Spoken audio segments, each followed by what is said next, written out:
அகில மீடியா நேயர்களுக்கு வணக்கம். இன்றைய உலக முக்கிய செய்திகள். முதலில் தலைப்புச் செய்திகள்.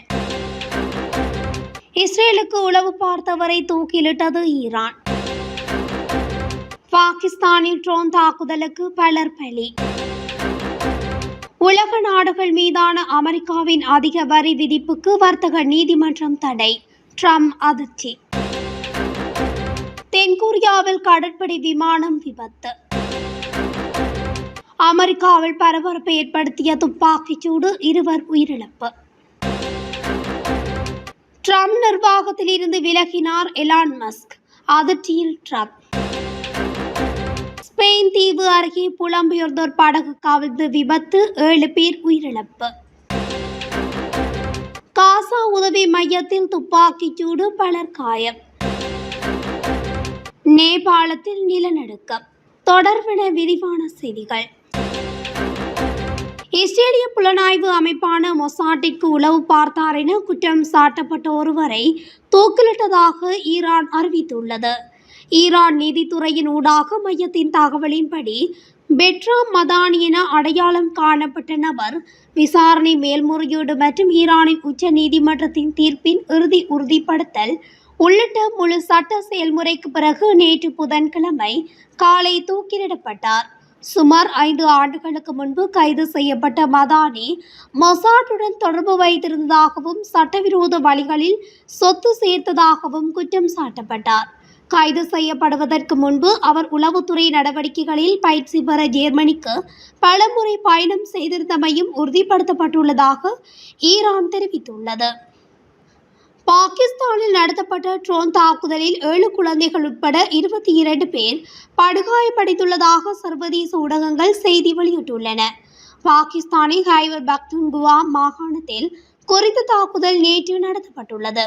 தாக்குதலில் காயமடைந்தவர்கள் அனைவரும் மாவட்ட தலைநகரில் உள்ள அரசு மருத்துவமனைக்கு கொண்டு செல்லப்பட்டுள்ளதாக தெரிவிக்கப்படுகின்றது.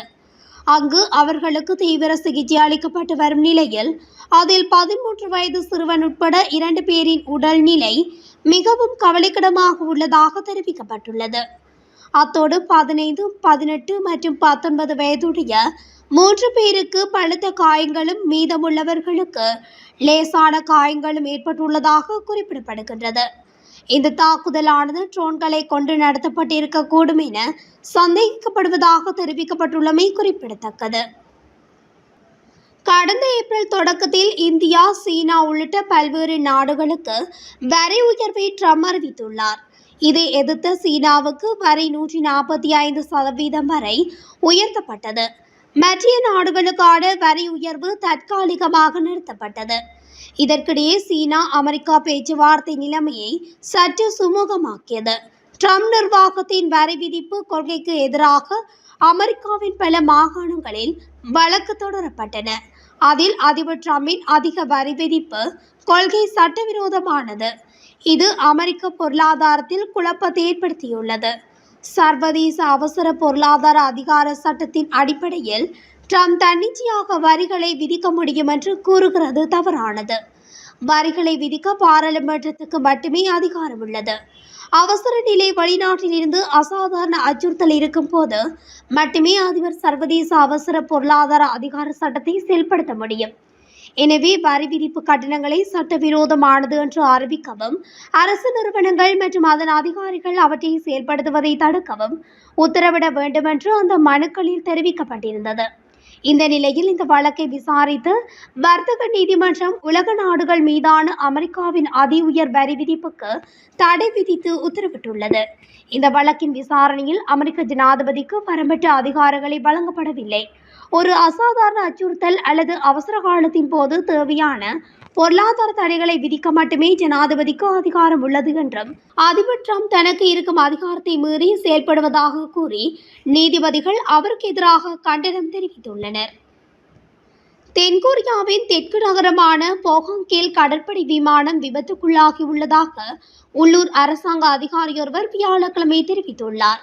இந்த விபத்து பிற்பகல் 1:50 மணியளவில் நடந்துள்ளதாக போகாங் நகர அரசாங்க அதிகாரி தெரிவித்துள்ளார். கிழக்கு கடற்கரையில் உள்ள மலைகளில் விபத்துக்குள்ளான ரோந்து விமானத்தில் 4 பேர் இருந்ததாக அதிகாரிகள் மேற்கோள் காட்டி செய்தி நிறுவனம் தெரிவித்துள்ளது. விமான விபத்துக்குள்ளானதாக தோன்றிய இடத்திலிருந்து புகை மூட்டம் தெரிந்ததாகவும் பொதுமக்களை மேற்கோள் காட்டி செய்தி நிறுவனம் இதனை உறுதிப்படுத்தியுள்ளது. அமெரிக்காவில் நாளுக்கு நாள் துப்பாக்கிச் சூட்டு சம்பவங்கள் அதிகரித்து வருகின்றன. இதில் பல உயிரிழப்புகளும் பதிவாகின்றன. இந்நிலையில் அந்நாட்டின் பிலடெல்பியா மாகாணம் லெமன் கீல்ஸ் டிரைவ் பகுதியில் பூங்கா உள்ளது. இந்த பூங்காவில் நேற்றிரவு இளைஞர்கள் பலர் பேசிக் கொண்டிருந்தனர். அப்போது ஏற்பட்ட மோதலில் துப்பாக்கிச்சூடு தாக்குதல் நடத்தப்பட்டது. இந்த துப்பாக்கிச்சூடு சம்பவத்தில் இளைஞர், இளம் பெண் என 2 பேர் உயிரிழந்தனர். மேலும் 9 பேர் படுகாயமடைந்தனர். தகவல் அறிந்து விரைந்து வந்த போலீசார் படுகாயமடைந்தவர்களை மீட்டு அருகிலுள்ள மருத்துவமனையில் அனுமதித்தனர். மேலும் இந்த துப்பாக்கிச்சூடு நடத்திவிட்டு தப்பியோடிய நபர்கள் குறித்து போலீசார் விசாரணை நடத்தி வருகின்றனர். அமெரிக்க அதிபர் டொனால்ட் ட்ரம்ப் நிர்வாகத்தில் இருந்து விலகுவதாக அமெரிக்க அரசின் செயல்திறன் மேம்பாட்டுத்துறை தலைவரும் தொழிலதிபருமான எலான் மஸ்க் தெரிவித்துள்ளார். 2024 அமெரிக்க அதிபர் தேர்தலில் குடியரசுக் கட்சி சார்பில் போட்டியிட்ட தற்போதைய அதிபர் ட்ரம்புக்கு ஆதரவாக தீவிர பிரச்சாரம் மேற்கொண்ட எலான் மஸ்க் அக்கட்சிக்கான மிகப்பெரிய நன்கொடையாளராகவும் இருந்துள்ளார். தேர்தலில் வெற்றி பெற்று அதிபராக ட்ரம்ப் பதவியேற்றதும் அமெரிக்க அரசின் செயல்திறன் மேம்பாட்டுத்துறை என்ற துறையை உருவாக்கி அதன் தலைவராக மஸ்க் நியமிக்கப்பட்டார். அரசின் செலவினங்களை குறைக்கும் வகையில் வெளிநாடுகளுக்கான நிதியுதவி நிறுத்தம், பணியாளர்கள் குறைப்பு போன்ற நடவடிக்கைகளில் மஸ்க் ஈடுபட்டு வந்தார். கடந்த 5 மாதங்களில் மட்டும் அரசின் செலவினங்களில் 10 லட்சம் கோடியை குறைந்ததாக கூறப்படுகிறது. இதற்கு ஆதரவும் எதிர்ப்பும் அளித்த நிலையில் மஸ்குக்கு எதிராக போராட்டங்களும் நடைபெற்றன.